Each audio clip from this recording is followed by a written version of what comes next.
है।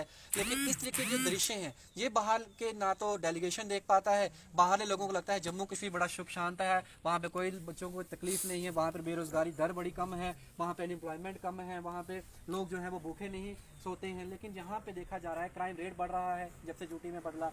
नौजवानों की तस्वीर लगातार 50 दिन से हम सोशल मीडिया पर दिखा रहे हैं किस तरीके से ये उसी भारतीय जनता पार्टी के ऑफिस के सामने बैठे हैं जिन्होंने इनको आश्वासन दिया कि हम आपको 2000 वैकेंसी भी देंगे, लेकिन फिर भी वादे करते हैं। पॉलिटिशियन आते हैं, वादे करते हैं, सरकार में होते हैं, कुछ वादे करते हैं, जब सत्ता में नहीं रहते फिर कुछ वादे करते हैं।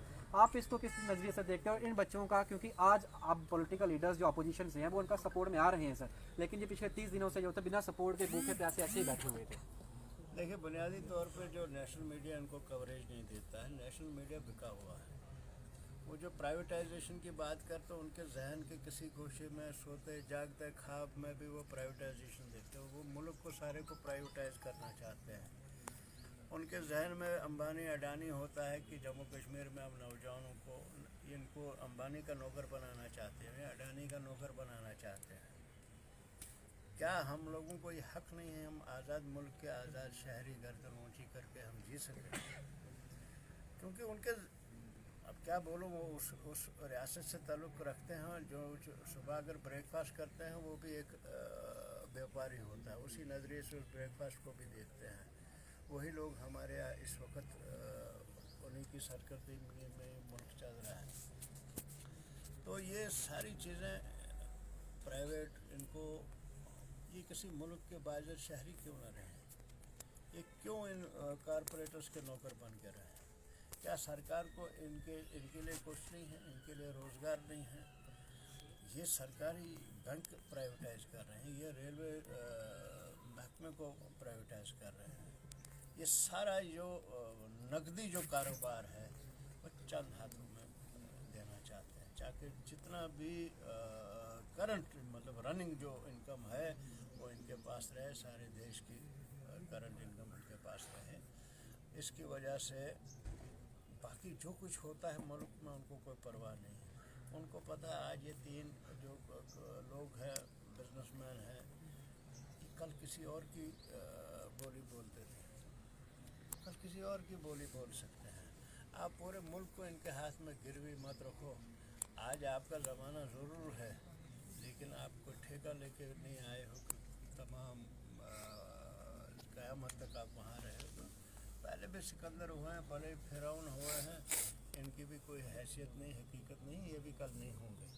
सर किसी भी देश की रीढ़ की हड्डी जो होती है वो किसान, नौजवान और खासकर एजुकेटेड क्लास जो रहती है वो रहती है। देखा जा रहा है किसान धरने में बैठे हुए हैं, पिछले लगातार 3 से 4 महीने से वो भी बैठे हुए हैं। नौजवान जो है वो भी अनएम्प्लॉयमेंट के लिए अपना रोना रो रहा है। तीसरा तगमा रह गया जो हुआ एजुकेटेड क्लास, वो 2 दिन से बैंकिंग सेक्टर के जितने भी एम्प्लॉयज़ थे वो उनको होना चाहिए दफ्तरों में अपने, वो भी सड़कों पर बैठे हुए हैं।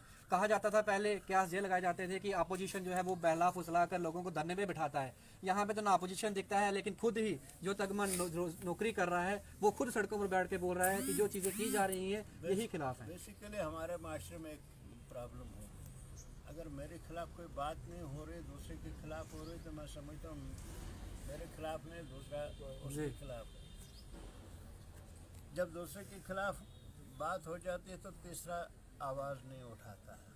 कल तक यही बैंक एम्प्लॉय या डिमोनेटाइजेशन में बहुत काम किया उन्होंने जी। इतने दिनों से किसान आंदोलन है, उन्होंने कोई बात नहीं की। आज वो कहते हैं कि सारा देश उनके साथ खड़ा हो। उनको भी उस वक्त किसानों के साथ खड़ा होना चाहिए था। उनको समझ थी कि हमारे यहाँ ये घर मेरा नहीं, जो इस वक्त किसानों का जर है उनका मेरा साबित है, क्योंकि आप जब लगती है तो वो हर घर को पहुँच जाती है। इसलिए जब भी कहीं पे कोई बेइंसाफ़ी देखो उसके खिलाफ आवाज़ उठाओ, चाहे वो तुम्हारे खिलाफ हो रही हो, चाहे तुम्हारे विरोधी के खिलाफ हो रही हो, चाहे किसी के खिलाफ हो रही हो, क्योंकि ये मामला आप पर आ जाना है, ये वापस आप तक पलटेगा। ये अनपढ़ों की सरकार है, अंग्रेज़ी बोलने से कोई पढ़ा लिखा नहीं होता है। ये जो इतिहास बदलने की कोशिश करते हैं मुल्क का, तो इतिहास बदलने के साथ माशरा भी बदल सकते हैं। पढ़े लिखे लोग नीचे होंगे, अनपढ़ लोग ऊपर होंगे। जो लोग किसानों के नहीं पूछते हैं और जो किसान उन्हीं परिवारों से जवान भी हैं जो उनकी परवाह नहीं कर सकते, जो ताबूत बेच सकते हैं, जो इलेक्शन के लिए फौजियों को मरवा सकते हैं, तो वो क्या नहीं कर सकते। यही मैं नौजवानों से कह रहा था कि मैंने कहा जब लोग आप लोग एक गुस्से में आपने ये साबित कर दिया कि आप मुल्क में चेंज ला सकते हो, लेकिन जब चेंज लाने के बाद पहले उसकी गहराई में जाओ। ये पढ़ा लिखा ज़्यादा जा सकता है गहराई में। जो हम बात हमको कही जा रही है वाकई वही है कि या इसके पीछे कोई और सूरत है, कोई और पहलू से बात हो रही है। तो इसी वजह से आज भी ये आप अपने हक के लिए लड़ रहे हैं, कल आपको अपने मुल्क के हक के लिए लड़ना पड़ेगा, कल को आपको अपनी आज़ादी के लिए लड़ना पड़ेगा। अब हम फिर उधरी जा रहे हैं, ईस्ट इंडिया कंपनी की तरफ जा रहे हैं। जो उन्होंने हमको 200 साल गुलाम बनाया वो भी एक कंपनी ही थी, ये भी एक कंपनी है।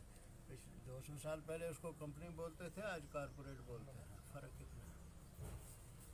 उस वक्त उतना पैसा उनके पास नहीं था, उनके पास बुद्धि थी। आज सिर्फ पैसा बोलता है। हर एक पूरे मुल्क को उनके यहाँ गिरवी रखना चाहते हैं। हम ये चाहते हैं कि हमारा एड्रेस अपने पास हो, हमारा एड्रेस किसी के यहाँ गिरवी ना हो, हम सर ऊंचा करके बोल सकें मैं जो कमाता हूँ अपनी कमाई खाता हूँ, अपने मुल्क का खाता हूँ, अपने मुल्क को पैदावार में हिस्सा लेता हूँ और फिर खाता हूँ। किसी कारपोरेट का गुलाम नहीं, किसी दूसरे बंदे का गुलाम नहीं हो।